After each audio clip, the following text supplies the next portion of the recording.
Just a quick disclaimer, if I sound a little bit different, it's because I'm not home, I am on vacation, so I may sound a little bit different this video, so just bear with me please, thank you. In this video, we're going to go over the top 10 weapons to get as a mid-game player. This guide is for players who are between MR8 to MR12, however, these weapons aren't limited to MR12. Most of these weapons are strong enough to see you through to the end game of Warframe. These weapons are for players who are in the late star chart transitioning over to Steelpath, so most of these builds you're going to be seeing are quite budget, but I still show some Steelpath builds for you guys as well. By all means, if you have a weapon you personally enjoy, pop it in the comments below and maybe you can help out a fellow tenor, and also follow me on Twitch. Let's not waste any time, shall we? The first weapon on this list is the Cedo. The Cedo is an MR8 weapon which can be obtained through Deimos. You can get the pass from Father in the Necrolisc, but you will be required to be rank 5 with Deimos to obtain the blueprints and components. My suggestion is, if you don't feel like farming all that standing just yet, you can maybe buy it from another player for about 20 platinum, which is super cheap. For an MR8 shotgun, let me tell you, this weapon carries you straight to Steelpath. It is an absolute unit of a weapon. This weapon has a unique alternate fire that shoots out a glaive which will bounce between enemies, priming them with toxin, cold, electricity, and heat. You can also mod this weapon for the element you want with it, and it will prime them with that element as well. Coupled with the fact that the Cedo has a built-in bonus 60% damage per unique status effect on the target you hit, this thing does damage. When you eventually get to Steelpath and start farming arbitrations, you can make use of Galvanized Savvy to further increase the damage with this weapon. If you are in MR8 to MR12, you're not going to have super fancy mods yet, so I'm mainly going to be focusing on budget builds, but I will say replace the mods that have the primed versions when you start investing in each of these weapons. For the main mid-game build, you want to use something as simple as this. If you don't have Toxic Barrage or Chilling Reload, you can replace those with the base elements. Then, if you're wanting to use this weapon well into Steelpath, you can use an endgame setup like this. You honestly can't go wrong with the Cedo. It is such a good weapon and it's really fun to use. Moving on to the one and only Ignis Wraith. I mean, come on. You knew it was going to be on this list. Let's be real here. The Ignis Wraith is an MR9 weapon and you can obtain it from your clan dojo in the Chem Lab. If your clan has it unlocked, of course. Otherwise, you can farm into the Derelict caches in Veiled Proxima missions in Railjack. So anyway, Clan Dojo is where you get it from.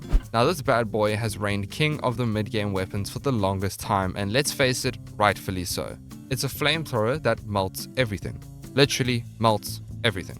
This is the perfect weapon to use for late star chart, and especially when you are transitioning over to early Steelpath. There are no fancy gimmicks with the Ignis Wraith like the Cedo has, except it has decent base heat damage which can be scaled really well. If you're on the mid game, you can use a build like this. It will see you through to late star chart and early Steelpath. I will say though, the Ignis Wraith does slightly fall off as you start to progress in Steelpath and get to higher levels. But with enough investment or a few niche builds, you can make it work if you really enjoy this weapon.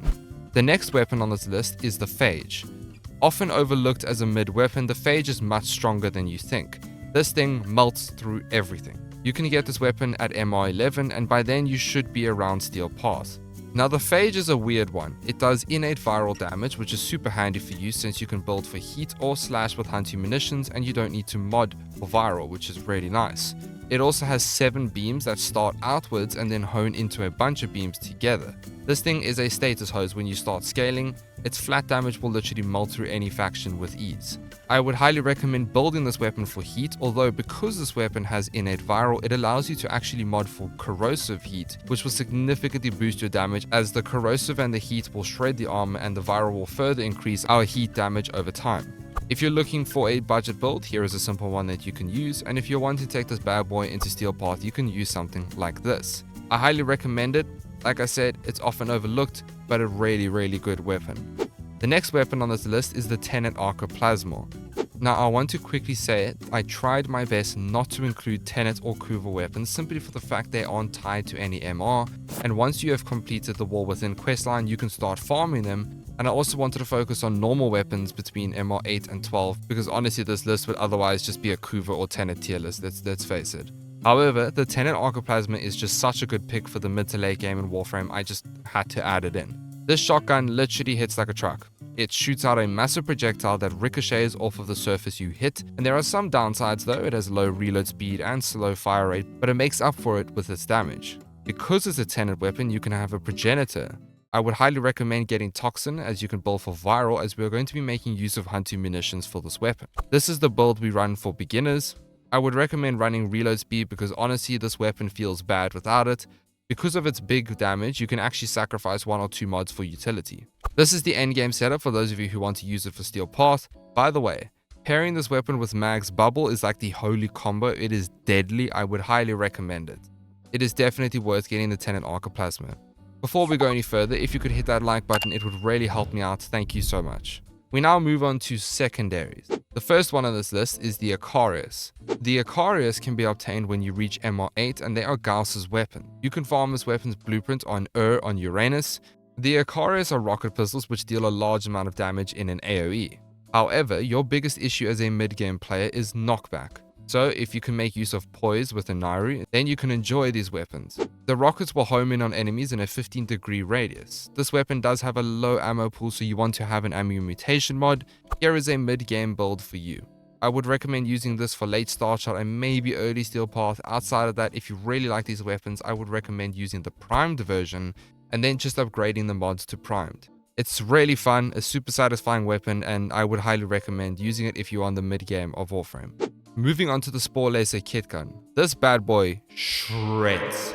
You can get the Sporelacer from Father on Deimos and the Haymaker and Splat from Ruzud on Fortuna. This kitgun shoots out spore bomblets that explode and spread on impact. Really handy for dealing with groups of enemies, although again we are faced with an AoE issue, which means knockback is going to be annoying. If you pair it with Pax Charge, you can have infinite ammo, which is really nice to have if you don't feel like dealing with ammo.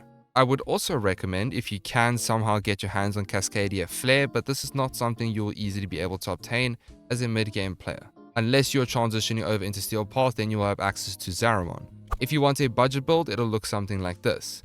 This is a really good Acolyte killer, especially when you're just starting out in Steelpath. This thing will delete Acolytes. So if you'd like to upgrade your build further, you can use something like this. I would highly recommend getting the Sporelacer. It's super satisfying, and if you get Pax Charge, you're going to love this weapon. It does more than enough damage and can work well into the late game of Warframe. The next weapon is the Kuva Nukor. Again, I tried to avoid it, but I have to be honest, the Kuva Nukor is a must-have. Honestly, you knew it was going to be on this list. This is such a handy secondary and can be a very good primer as well as a damage-dealing weapon. For the Progenitor, I would suggest Magnetic if you want to prime enemies, or go Flat Heat if you would like to do damage. This thing melts if you go for a damage build. To be honest though, you don't need a primer in Star Chart. You will only need a primer once you start hitting like mid to late Steelpath or maybe even scaling to level cap. The Nukor is a beam weapon that will chain to nearby enemies, doing more than enough damage, especially with a super high status chance. It's a go-to weapon, you can't go wrong with it. For the mid-game builds for damage, I would run something like this, and if you want to prime enemies, you could do something like this. And of course, here is the late game setup. I don't need to say more about this weapon, it's godly, many people use it, just get it. We now move on to melees. The first melee is going to be the Skiajati. Now this weapon is given to you once you complete the sacrificed quest.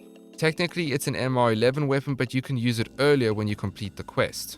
This is a Nakana that honestly carries you throughout the star chart with ease, and it's given to you for free. So don't sell it, whatever you do, please. It also has a unique feature that turns you invisible when you do a finisher move, which is really nice to have. The Skiajati does mainly slash, duh. The nice thing about this weapon is you get 2 Bolt Umbra Former polarities for free, which is super nice since when you complete this quest, you also get the 2 free sacrificial melee mods. So it's really good to pair these 2 together, especially in the star chart and also in Steelpath. If you have somehow gained Weeping Wounds through your adventures, I would highly recommend this mod for all the melee weapons mentioned in this video. And on another note, for all of these melees, feel free to add whichever Tennokai mod you have farmed and Arcane as well. When it comes to the stance, honestly, Blind Justice is the way for Nakanas personally. If you're wanting a budget build, you can run something like this. It's a really simple setup. It's nothing too crazy. You can run a super budget build as well. And if you're wanting to invest further, you can just put on prime mods and you can switch out sacrificial pressure for condition overload if you have a means for priming, with let's say the Kuva Nukor or Epitaph. Then sure. But to be honest, the flat damage scaling will suffice for Star Chart and also base Steelpath. For a weapon that is given to you for free, it is more than capable to take you into the end game of Warframe. The next weapon is the Broken War. Guess what? Another free melee given to you after completing the second Dream quest. So please don't sell this weapon as well. Honestly, this weapon is and always has been super popular considering you get it for free and it's a really good weapon. The Broken War does primarily slash damage, which means you're going to be modding for a simple slash setup. Something like this will suffice for mid-game, and you want to go Vengeful Revenant for the stance. Although, interestingly enough, if you have no stance, it will automatically adopt the Vengeful Revenant attack moves. However, you do lose your capacity, so it's best to use the stance anyway. If you're wanting a really good slash weapon, then the Broken War is a perfect option. I would highly recommend using it. The last weapon on this list is the Prisma Ohma, which is an MR12 weapon. You can get the Prisma Ohma from Barrack tier, or you can buy it from another player for Platinum. By MR12, you should be in Steelpath, and honestly, this is a brilliant melee to use, especially with Tenet. With the new melee influence Arcane given to you from the Whispers in the Walls content, this bad boy is a deadly weapon and deals insane amounts of damage.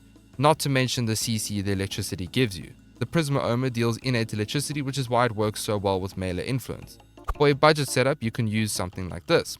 You can use this weapon all the way into mid to late game, and of course here is the end game build as well. Honestly, the Prisma Ohma is a demon of a weapon, especially when paired with melee influence, and to be honest, you can use it without melee influence. It's more than capable for shredding through everything. I do want to add an honorable mention, which is the Hate. The Hate is obtained through killing Stalker. Now this weapon's pretty difficult to farm as you're completely relying on RNG, but if you do obtain it, it's a really strong side that literally melts through everything. And now we have an incarnate form for it when you eventually hit Steelpath and progress, so it's a really good idea to invest early and keep it. Especially with Tenet, melee weapons have changed so much, and the Hate's heavy attacks do millions of slash proc damage. It's insane. And that pretty much concludes the top 10 mid-game weapons. Not gonna lie, this tier list was pretty tough because you get so many weapons between MR8 to 12, so narrowing it down to just a few is really hard. Remember though, just because a weapon isn't on this list doesn't mean it's bad. So don't be afraid to try that weapon out that you think looks cool. With enough investment, any weapon can be good. Anyways, I've yapped for enough. Thank you for watching this video. I hope you enjoyed it. Don't forget to leave a like and subscribe. As always, a massive thank you to all of our channel members. Your support means the world to me. Thank you so much. I'll see you all in the next one.